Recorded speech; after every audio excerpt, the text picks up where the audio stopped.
Should we still care about the Oscars?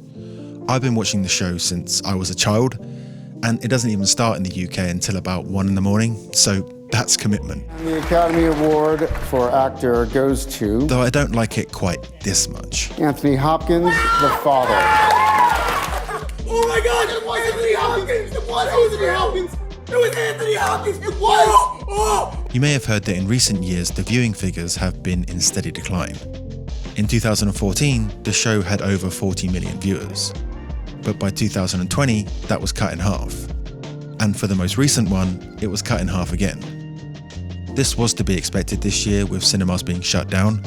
We've hardly had a thriving film culture during the pandemic, and the films that were released and are deemed Oscar-worthy were for the most part relatively small.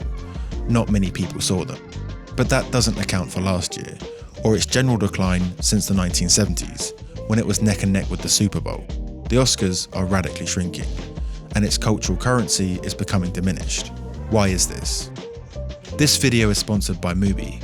Get 1 month free at mubi.com/The Discarded Image. Many culture critics, like the UK's very own Piers Morgan, say it's all about wokeism. That these out-of-touch, super rich celebs with their exorbitantly priced outfits who use their platform to address social justice issues are a hard pill to swallow. It sucks the fun out of the event, especially when most of the films this year could be considered political or issue-based. And after the year we've had, we could have used some light entertainment. The workhorse that is willing to work itself to death and then be put out to pasture. Others say this is just part of a trend in the changing media environment. People no longer watch TV broadcasts, and award shows are no longer relevant. This can certainly be seen across other ceremonies of late, like the Grammys and the Emmys, who have both had similar drops in viewership. Is it linked to what Martin Scorsese talked about in a recent article in Harper's Magazine? That everything is just content now? Music, TV, film, it's all spread so thin. It's all so immediately accessible that it's no longer special. Whereas the Super Bowl, which isn't suffering anywhere near as much, still is in essence the same. It's the same basic teams doing the same basic things. It's physical, not digital. Or are films just not as good as they used to be? I personally thought the 2020 nominees were a great selection of popular movies. The Irishman, Once Upon a Time in Hollywood, Parasite, Little Women, even Ford v Ferrari in 1917, all felt alive with the possibilities of the art form. Yet it still had the low viewing figures. It just doesn't seem like people care about those types of films the same way they do the Super Bowl or the Marvel franchise.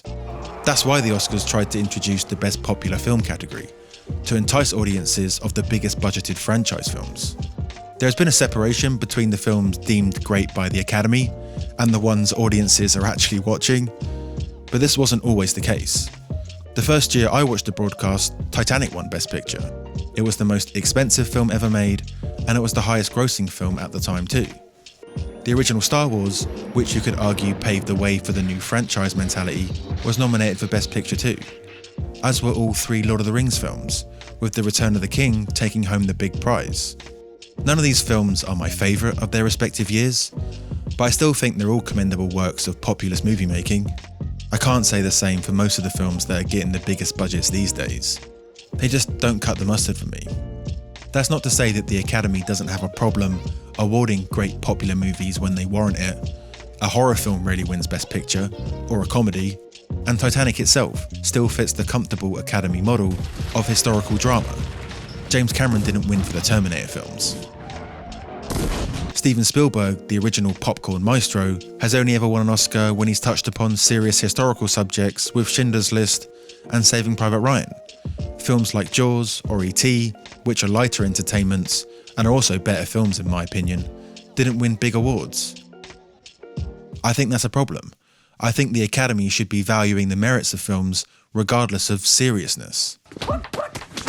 Still, I thought a lot of last year's nominees were pretty entertaining, but besides Joker, none of them brought in anywhere near the same sort of grosses as the remakes and franchise films. I think we have to put some of this blame on the audience. Yes, it's the studios making the recycled products, but they're a business. All they care about is maximising profits. And for them, putting it all on a few mega properties is more financially viable than spreading it out across a bunch of medium budget films.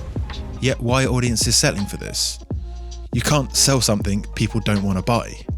And why is this type of corporatism repugnant in other walks of life, like politics for example, but not movies? And why are audiences just happy to see the same thing over and over again? It's not as if a mass audience can't appreciate a great popcorn film. Just look at the grosses for Gravity, which also won awards. So it is possible to do both. It helps if you have a filmmaker like Alfonso Cuarón, who is trying to make a great popular work of art, not working by committee.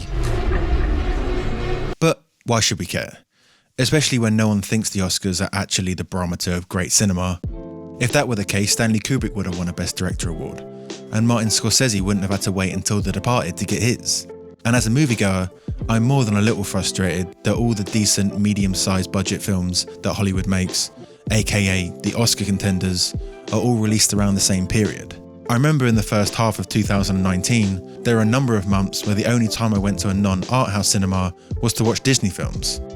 And then suddenly, all the prestige films come out at once. In the space of a month or two, they're all stacked up together.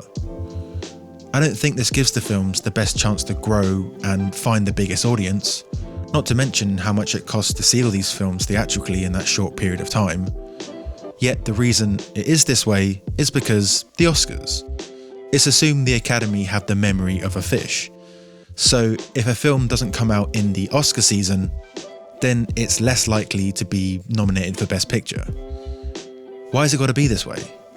Why aren't the Academy expected to do their duties better? Why does a film have to campaign for Best Picture? I don't need to be sent a screener to actually bother watching the films. So if I'm going to lay some blame on the audience for only watching the films that are heavily marketed to them, then surely we need to do the same for the Academy. At least with the audience, they have other jobs. This isn't their industry. Does it have to be this way? Should we just let the Oscars become irrelevant? Perhaps, but I worry about it, because if the awards no longer carry the promotional weight that they once did, and no one is going to see these prestige films because no one cares about the Oscars anymore, then it just could get worse. We might only get low-budget indies and massive tentpoles. I mean, Netflix funding films like The Irishman or Roma wasn't to increase profits, it was largely for the esteem and legitimacy that the awards provide. Okay, maybe I'm just clinging on to ways of the past. Maybe technology will even everything out in the end. It just never seems to go that way. Just ask a musician. And I want to see directors like Chloe Zhao use her win to make bigger budgeted films that aren't Marvel. These accolades are industry esteem and recognition that lead to greater power in the industry, which at the end of the day will hopefully result in these directors achieving their highest potential. Some say you shouldn't even judge art like it's a sport, and to an extent I agree. But America is a sport-loving nation, and if the Oscars are going to be in competition with the Super Bowl, which, newsflash, is a sporting event, then surely this is the game they need to be playing. But the audience needs to care about the outcome.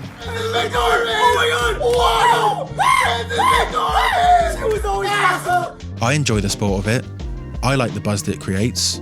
For one night, everyone I know in the film community is talking about it, giving their thoughts on who deserves to win and why. And then I have my own favourites and I debate with friends why I think this film, or this director, or this cinematographer, or this actor, or sound designer, or whatever, deserves to take the statue home. It creates a drama that elevates the content and shines a light on the industry. And that sense of fun is important. Ironically, it's serious, because film culture feels like it's becoming less and less of a vital force, and that's not good.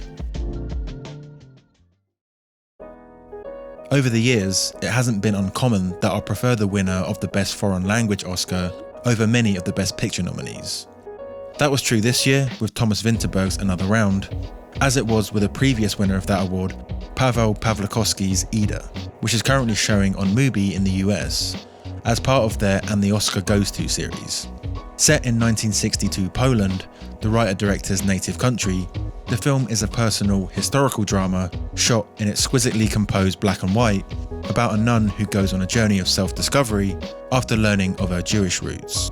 Pawlikowski is one of the best European directors currently working, and this is a great place to start if you're unfamiliar with his work. With Mubi, whether it's new directors or award winners, there is always something to discover. It's like your own personal film festival, streaming anytime, anywhere. You can try Mubi free for 30 days at mubi.com/thediscardedimage for a whole month of great cinema for free.